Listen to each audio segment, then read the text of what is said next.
کیونکہ جس وقت حملہ ہوا ہے عمران خان کے اوپر، اس وقت عمران خان کا جو لانگ مارچ ہے وہ گجرات کے حلقے میں تھا، اور گجرات کا جو حلقہ ہے وہ آپ جانتے ہیں کہ وزیر اعلیٰ چودھری پرویز الہی کا حلقہ ہے، اور پنجاب جو ہے وہاں پر چودھری پرویز الہی کی حکومت ہے۔ اس لانگ مارچ کو جو سیکیورٹی فراہم کرنے کی بنیادی ذمہ داری تھی وہ بھی چودھری پرویز الہی کی تھی، پنجاب حکومت کی تھی، اگرچہ ایک بہت بڑی تعداد میں وفاقی حکومت نے بھی عمران خان کو سیکیورٹی فراہم کی ہوئی ہے، لیکن بنیادی جو ذمہ داری تھی وہ سیکیورٹی فراہم کرنے کی چودھری پرویز الہی کے پاس تھی۔ اب حملے کو ہوئے تقریباً 24 گھنٹے سے زائد کا عرصہ ہو چکا ہے۔ اس دوران جو ملزمان ہیں ان کو گرفتار کیا گیا ہے، لیکن جو ایک ملزم گرفتار ہوا ہے اس نے 2 بیان دیے ہیں۔ ان 2 بیانات جو ہیں ان میں واضح طور پر تضاد نظر آ رہا ہے۔ پہلا بیان اس ملزم نے یہ دیا کہ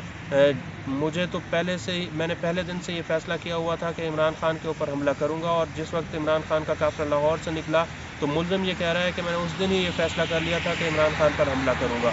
دوسرا جو اس نے اب اپنا اعترافی بیان جاری کیا ہے اس میں یہ کہہ رہے ہیں کہ جو عمران خان ہے وہ نعوذ باللہ ایک پیغمبر کی صورت میں خود کو پیش کرنے کی کوشش کر رہے تھے، تو اس لیے میں نے ان کے اوپر حملہ کیا ہے۔ تو جو ملزم پکڑا گیا ہے اس کی اگر آپ حالت دیکھیں تو وہ ایک کوئی ایسا لگتا ہے کہ جیسے اس کا ذہنی توازن ٹھیک نہیں ہے، یا وہ کوئی نشہ وشہ کرتا ہے، تو اس نشے میں آ کر وہ ایک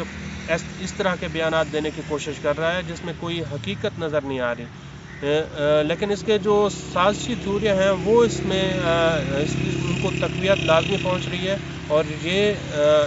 جو سوال ہے کہ یہ ڈرامہ تھا یا پھر اس میں کوئی سازش تھی، اس کی جو تانے بانے ہیں وہ اس سے جڑے ہوئے لازمی طور پر دکھائی دے رہے ہیں۔ اب آگے چلیں تو آپ دیکھیں کہ اب جو اسلام آباد کی صورتحال ہے وہ اس وقت بالکل سیاسی طور پر تو افراتفری پھیلی ہوئی ہے، لیکن جو اسلام آباد کی صورتحال ہے یہ بالکل یہاں پر حالات نارمل ہیں۔ حالانکہ یہ توقع کی جا رہی تھی کہ عمران خان پر حملے کے بعد اسلام آباد راولپنڈی جو ہے وہ جیم ہو جائے گا، یہاں پر بہت بڑے پیمانے پر احتجاج شروع ہو جائے گا، لیکن کل رات کو بھی ہم نے دیکھا کہ صرف فیض آباد پر چند لوگ پی ٹی آئی کے آئے اور انہوں نے احتجاج کیا، اور اس احتجاج جو تھا اس کو یہاں پر جو پولیس تھی اس نے کل رات ہی اس کو ختم کرا دیا تھا۔ تو اب اسلام آباد کی جو صورتحال ہے وہ بالکل نارمل ہے۔ عمران خان کل رات جو ہے وہ ہسپتال پہنچے تھے، اور گجرات سے وہ سیدھا شوکت خانم گئے تھے۔ اب جو سیاسی ماہرین ہیں، سیاسی تجزیہ کار ہیں، وہ یہ بھی سوال کر رہے ہیں کہ آخر عمران خان جو ہے وہ گجرات وزیر آباد سے نکل کر سیدھا شوکت خانم ہسپتال ہی کیوں گئے، وہ کسی سرکاری ہسپتال میں کیوں نہیں گئے؟ اور جب شوکت خانم ہسپتال پہنچے ہیں تو تقریباً 1.5 گھنٹے تک جو ہے ہسپتال کو بند رکھا گیا، اور عمران خان کو کسی سے ملنے کی اجازت نہیں دی گئی، یہاں تک کہ پرویز الہی جو ہیں وہ بھی جو ہے باہر انتظار کرتے رہے، اور عمران خان 1.5 گھنٹے کے بعد خود چل کر اپنی گاڑی میں آئے، حالانکہ ان کے پیروں کے اوپر جو ہے نا وہ چھرے لگے ہوئے تھے، تو انہوں نے اپنے چھرے کسی کو دکھائے نہیں ہیں کہ یہاں پر ان کو چھرے لگے تھے، نہ ہی ان کی کوئی تصویریں لیک کی گئی ہیں، اور جو میڈیکل رپورٹ ہے وہ بھی ابھی تک عمران خان کی پبلک نہیں کی گئی۔ لوگوں کو یہ نہیں بتایا گیا کہ عمران خان پر جو چھرے لگے ہیں وہ ان کی نوعیت کتنی تھی، زخم کتنی تھی، حالانکہ یہ پنجاب حکومت کی ذمہ داری ہے کہ وہ اس رپورٹ کو جو ہے نا وہ پبلک کر دے اور بتائے کہ عمران خان کو کتنے گہرے زخم آئے ہیں۔ ابتدائی طور پر جو لوگ اس فائرنگ کے واقعے میں زخمی ہوئے اس میں آپ دیکھیں تو 2-3 ایسے افراد ہیں جن کے بارے میں یہ بتایا گیا ہے کہ ان کو ٹانگوں پر جو گولیاں لگی ہیں یا پھر چھرے لگے ہیں، اور ایک جو شخص ہے وہ اس حملے میں جاں بحق بھی ہوا ہے۔ لیکن اگر آپ وہ لسٹ دیکھیں تو اس میں پاکستان تحریک انصاف کے جو لوگ اس لسٹ میں شامل کیا گیا ہے، ان لوگوں کو شامل کیا گیا ہے، اور ایسا لگتا ہے کہ ان کو زبردستی یا پھر بھرتی کے طور پر ان کو بھی زخمیوں کی فہرست میں ڈالا گیا ہے۔ مثلاً آپ دیکھیں تو علی زیدی کا نام بھی اس فہرست میں ہے، عمران اسماعیل کا نام بھی اس فہرست میں ہے، اور فیصل جاوید جو ہیں ان کا نام بھی اس میں ڈالا گیا ہے۔ فواد چودھری کا نام بھی زخمیوں کی فہرست میں ڈالا گیا ہے، حالانکہ ویڈیو میں وہ بالکل ٹھیک ہے، دکھائی دے رہے ہیں۔ یہ تمام افراد جو ہیں جو ابتدائی رپورٹ آئی ہے اس میں صرف زخمیوں کی فہرست میں ان کو ڈالا گیا ہے، لیکن ان کے زخموں کے بارے میں کچھ نہیں بتایا گیا۔ اب عمران خان کو ڈاکٹروں نے یہ مشورہ دیا ہے کہ وہ کم از کم جو ہے نا وہ 3 ہفتے تک آرام کریں۔ عمران خان اگر ڈاکٹروں کے مشورے پر عمل درآمد کرتے ہیں اور آرام کرتے ہیں تو ہو سکتا ہے کہ ملک میں تھوڑی سی جو سیاسی افراتفری پھیلی ہوئی ہے اس میں بھی کچھ کمی ہو جائے۔ مثلا عمران خان اگر 3 ہفتے تک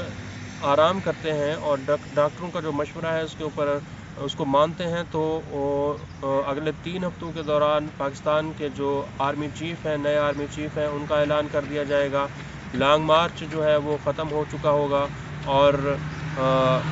3 ہفتوں کے بعد جب عمران خان مکمل طور پر صحت یاب ہو چکے ہوں گے تو اس وقت جو ان کے کارکنان ہیں ان میں بھی ایک نیا جذبہ ہوگا۔ دسمبر کا مہینہ ہوگا اور دسمبر کے مہینے کے بعد عمران خان اگر ڈاکٹروں کے مشورے پر عمل کریں تو نئے جذبے کے ساتھ تحریک انصاف کے کارکنوں کو دوبارہ لانگ مارچ یا پھر دھرنے کی دعوت دے سکتے ہیں۔ اگرچہ اسد عمر یہ کہہ رہے ہیں کہ بہت جلد عمران خان جو ہے نا وہ ملک بھر میں احتجاج کی کال دیں گے، تو عمران خان کے لیے ڈاکٹروں کا مشورہ ماننا ضروری ہے تاکہ ان کی جو سیاسی جد و جہد ہے اس میں ایک نیا جذبہ آ سکے، نیا جوش پیدا ہو سکے اور حکومت کو ایک بار پھر وہ ٹف ٹائم دیتے ہوئے جو الیکشن کا مطالبہ ہے اس کو دہرا سکیں۔ ہو سکتا ہے کہ 3 ہفتے کے بعد جو سیاسی منظرنامہ ہے اسلام آباد کا، اس میں بھی کوئی ٹھہراؤ آ چکا ہو، کوئی یقینی صورتحال پیدا ہو چکی ہو اور جو اس وقت بہت زیادہ کشیدگی ہے وہ کم ہو چکی ہو۔ تو بہتر یہ ہے کہ عمران خان ڈاکٹروں کے مشورے پر عمل کریں اور 3 ہفتے آرام کریں۔ ناظرین، یہ میرے اپنے خیالات ہیں اور اگر آپ ان سے اختلاف کرنا چاہتے ہیں تو کمنٹ سیکشن میں جا کر لائک یا پھر ڈس لائک کر سکتے ہیں۔